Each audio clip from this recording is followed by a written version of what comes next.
For those who have never heard of me or don't know the news about me, I wrote The Matrix and The Terminator. It comes from my book called The Third Eye. What happened was in the late 70s, I saw Star Wars and I understood George Lucas's concept. I was quite shocked to know that Star Wars is like the wars in heaven, and Darth Vader is like Satan falling from the light to the dark. And he just put that story and his point of view in science fiction form, and I was like quite shocked to see someone defending Satan's point of view. So it was born in me to write the second coming of Christ, or man versus the machine, or the evolution of consciousness. And that's how I came up with The Matrix, which is the third eye, because it doesn't matter if they stole it or bought it from me, the book and the movie treatment, which is a form of script.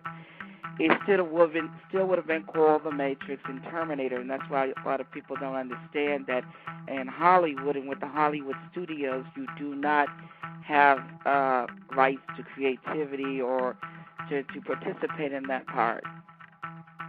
Okay. So now back to my story. I was shopping my work to Fox because I knew George Lucas, the director, was there, and he had done such a phenomenal job on Star Wars. I didn't know that Star Wars was his actual work. I just thought that he was the director. I just remembered that, and I wanted him to direct my work. So I sent a movie treatment, which is a form of script, over to Fox in 1981. May of 1981, and the Vice President Susan Mesbach contacted me. They were blown away. They just gone by the movie treatment, The Third Eye. And they asked me, did I have anything else written on it, and I told them I was currently writing a book on it, and they said, great, send us the book because we're interested in buying it. And of course, I didn't finish the book until actually 3 years later, in 1983, the winter of 83. And I contacted her, and she had moved over to Paramount, and she told me to send it to David Madden via Valerie Red. And I sent it over to them, and then that's when the runaround came about. They kept running me around and telling me to get an agent. I got an agent, and then they told me I needed an agent with the Gill, and I went, and that placed me between a rock and a hard place. And of course, all this time they was giving me the runaround because they were making The Terminator behind my back. I didn't know because I never saw the movie. Actually didn't find out about it until of 2001 when the FBI told me that The Terminator was also a part of my book and that I had written it. And because I found out about The Matrix March the 31st, 1999, when I went and saw The Matrix movie during the first release of the movie.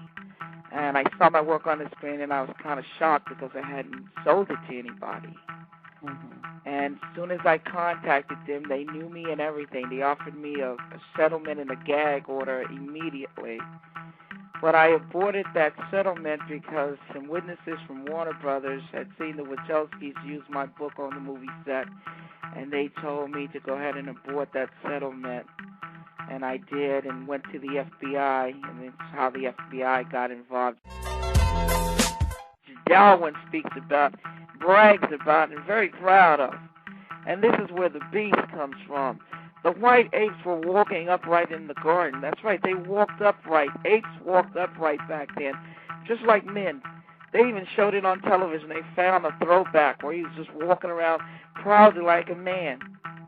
And what they did was, the fallen ones, they came to the earth, the fallen angels that left their stations, and they said, let us create man in our image and our likeness. And they took the atom that Beverly was talking about, the ATOM, not the ADAM, but the ATOM, and they grafted a face upon the white beast, and they called him mankind, or a kind of man, but not a human being.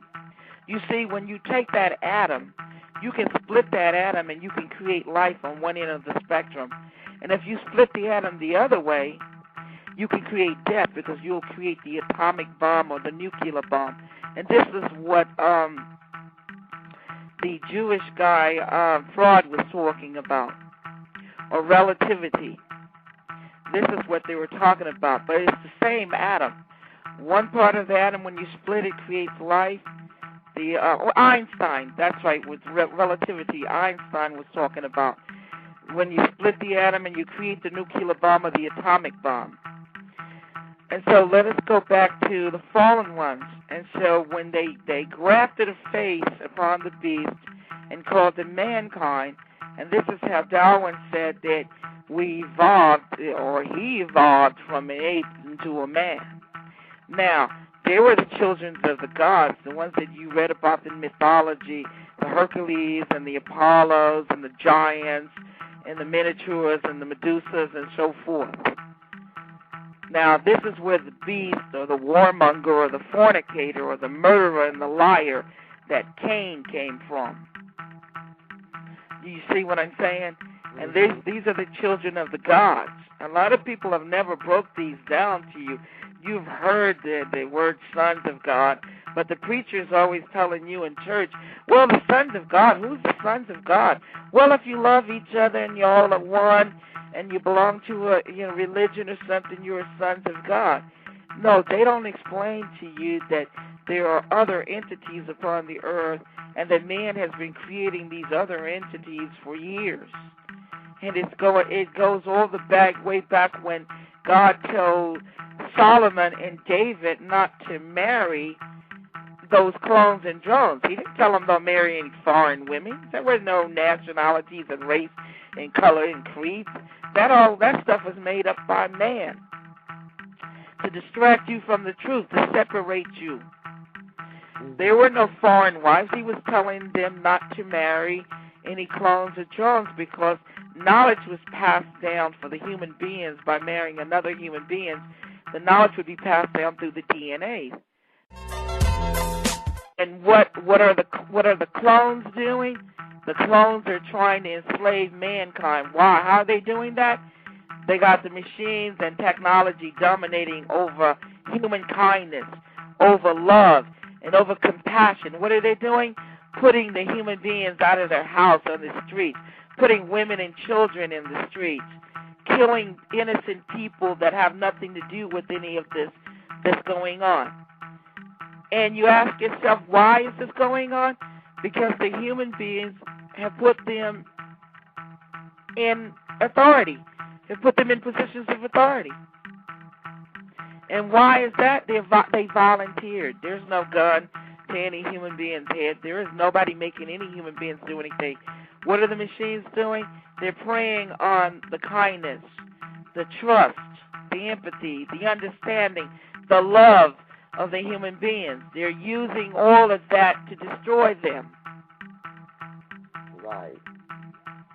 And it's sad because you can't tell the difference, because when you look at everybody, everybody looks like a human being, but everybody is not a human being. When you listen to them and you see what they're doing, a human being will stop and have kindness and compassion. I think God called them the Good Samaritan. And where the clones and the drones, which are the beasts, will just walk right on past you and let you die. Won't even give you a drop of water. Won't give you any food.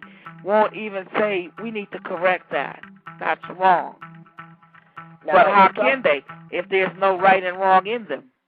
The clones and the drones are machines. In other words, they're controlling. They're like, controlling and soulless. Do you see what I'm saying? And since the human beings have choices and they have compassion and they have love, well, the clones and drones are liking this. They don't have that.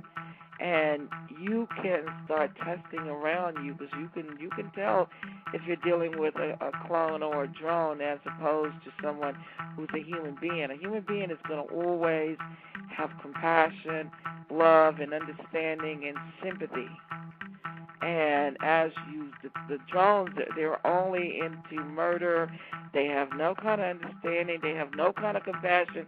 They have no kind of love. I mean, when you see all the killing and the ignorance in the world, it's because of the drones. And when you see all the technology that is ruthlessly killing out the human beings or enslaving them or making life miserable for them, those are the clones. on the information that you're presenting here, where does that leave African Americans in terms of our racial mixture in the U.S.? Well, in the beginning, there's no such thing as any colors in African Americans and nationality. I told you that man has created all of these things: race, color, creed, disability, sex, age. All of this stuff is to divide and conquer. Don't you see? It separates you. It does not bring you together.